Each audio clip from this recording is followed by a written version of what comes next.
What's good, YouTube? It's your boy Trap Star back with another one.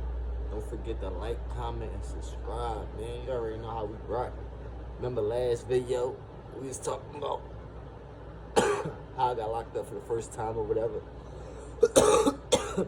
I don't want to be jumping topic to topic. But now we gonna talk about my first fight in jail. This shit was really crazy. My first fight in jail. But yeah, I was doing a bid up house of correction on State Road. And this was when I got sentenced. You know, when I got sentenced for my gun case and I consolidated both of my cases, whatever. I had to sit for almost 78 days until I got house arrest. And then when I got house arrest, it was peaches and cream. And thank God I had my family there with me. But in jail, you think, yeah, I ain't gonna fight. I'm gonna just chill, stay to myself. You gonna have to fight. You gonna have to fight because somebody gonna test you. And you ain't gonna... If you don't know how to move out, they gonna think you weak. It don't matter if you win, lose, or draw. But I got the win. I got that dub. You feel me? I got 2 or 3 dubs under my belt when we was fighting. You can ask. I was on F2, House of Correction. You could say back 2015 and 2017. And I always been, you know, through different ones. I've been through Kaufman Hall. You could say DC. I was locked up in DC for like 20-something days. I was CFCF, like, you feel me? I was in different jails or whatever. But this fight right here, this happened in House of Correction, F2. F2, and we locked in, you feel me? It happened because I was buying so much shit, you feel me? At the end of the day, a lot of people don't got people sending them stuff in jail. And at the end of the day, I don't know, you know, it was my first time in jail, this, that, and the third, cool. I didn't even expect to be in jail because I was out on bail. I'm thinking, all right, I'm going to get house arrest. And we're gonna be cool. But when I went to court, the judge said, listen, I'm gonna give you house arrest. You granted house arrest. But from your 9 to 23 months, you're gonna have to sit for 60 days. That 60 days turned into 78 days. I had to sit in jail. And then they had to bring me my ankle monitor and everything. And then that's when I got released from the prison on ankle monitor. And I had to do the rest of my 9 months on ankle monitor and my rest of my county parole, you know, checking in, giving urines and shit like that. And then I had 7 years, followed by 7 years probation. So that was all the time I had to do, and this, that, and the third. Cool. So now we're in a situation. Romeo all right. Now we're in a situation or whatever.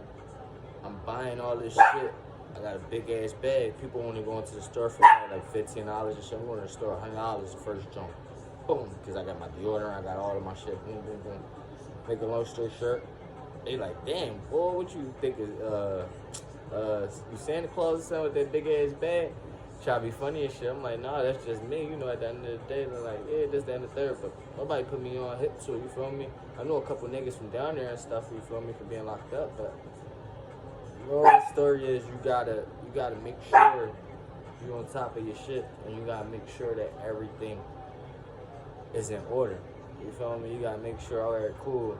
If you leave in your cell, you got one of your homies, make sure the cell cool, this, that, and the third, because there's a lot of cat burglars. Why I say cat burglars is they won't rob you in front of you because they know at the end of the day, if you that person, you gonna rumble. No, you got me fucked up. What you think you taking? You ain't taking that from me. So you feel me?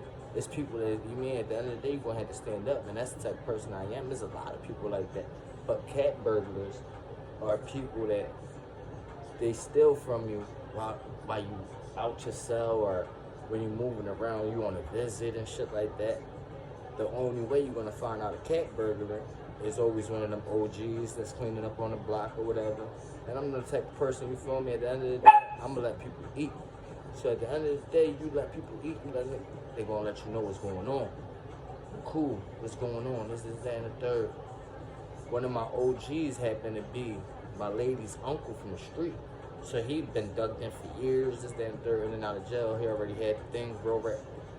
He was snapping, you feel me? I ain't gonna say his name, but he was real rap. He was real, like he was a real dude. Whatever. We had a little team, you feel me? Because we drink coffee, we eat up together and shit like that. For the first couple weeks, you feel me? So they let me know, like, yo, listen, this was the boy that ran in the cell, this, that, and the third, cool, because he already was dug in. They let me know, as soon as he like, bro, that's the boy. I said, say less. tell him we gonna lock in. So he like, man, I already know you. You my ladies. You my nephew-in-law or whatever. So I already know you gonna have the tip. I'm like, man, you just already know. You gonna know, OJ. So we head down there. This, that, and the third. When he cracked open the cells, the first one is set. What's going on? Who got the joint? The main man that was on the bench, like, yo, listen, I ain't got nothing to do with this. You feel me? At the end of the day, my celly, I don't know what's going on. All right, well, go ahead, man. Go ahead, get out of here. So his man, tall boy, this, that, and the third. What's going on? Oh, man, this, that, and the third. I ain't take nothing, this, that, and the third. You ain't take nothing. Open up your junk. Oh, I ain't opening my junk for nobody, this, that, and the third. You ain't opening your junk for nobody. Cool. Listen, we gonna have to tip. Fucking me, we gonna have to tip. So now I already felt it. So now young boy coming towards your jaw like he gonna try to rush me. So my ass, you feel me? I'm gonna dip under you and I'm gonna pick you up and I'm gonna dump you on your shit. I'm gonna take you to the 12th floor and dump your tall ass on your shit so you can know at the end of the day, don't fuck around. So now as I picked him up and I dumped him on shit, boom. He fell right next to the toilet and everything. And he stuck behind the little drum. Yeah, I meant him. Take that. Now we got my mans and them, you feel me? They on some shit. I broke shit down with everybody, this, that, and the third. And that made, you feel me? They ain't fuck with me just because I was showing love on the strength. They fuck with me because of the person I was.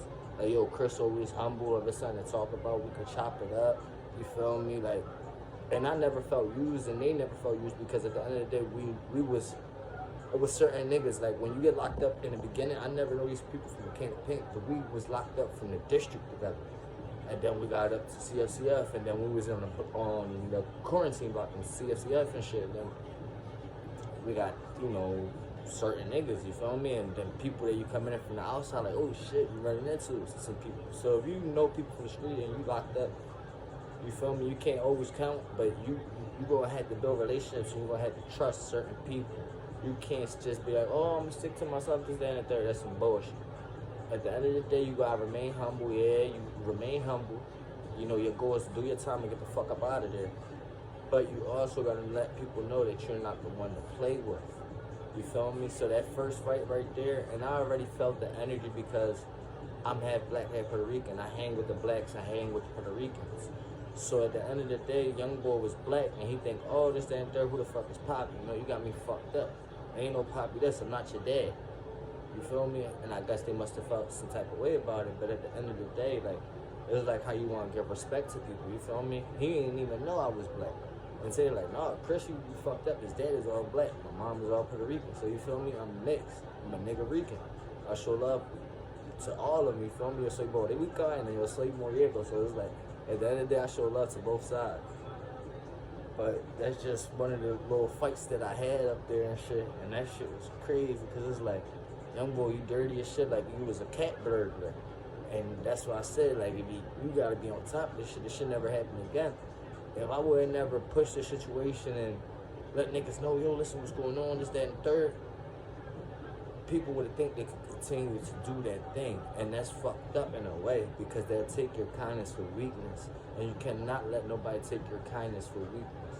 You gotta stay strong no matter what obstacle you're against. You feel me? You gotta stay strong no matter what obstacle you're against. And no matter if you win, lose, or draw, but put your all into that shit, and you feel me, and remain humble because at the end of the day, after the thing, he came up to me, yo, listen, I'm sorry I fucked up, I ain't having no food, this, that, and third, that's why I stole from him. And I told him, listen, you feel me, we shook hands and everything, and I told him, listen, anytime you need something, bro, you could've just come and asked me, you feel me? And I told him that, you know, from here on out, you feel me, I accept your apology because I know how it is to be fucked up, but you don't steal from nobody, this, that, and third. I broke down the knowledge to him and everything, and I showed love to him. Because at the end of that day, it's not his fault his family not sending him shit, you feel me? They don't got nobody sending them shit, so they all fucked up, you feel me? Niggas is not eating. If you ain't got no money on your books, you're not gonna eat. So a lot of people, you feel me, they like, fuck how I'm gonna get this meal, because them fucking meals is nasty as shit. That's why if you got someone that's locked up, make sure you could at least send them $10, $15, because people be hungry as hell.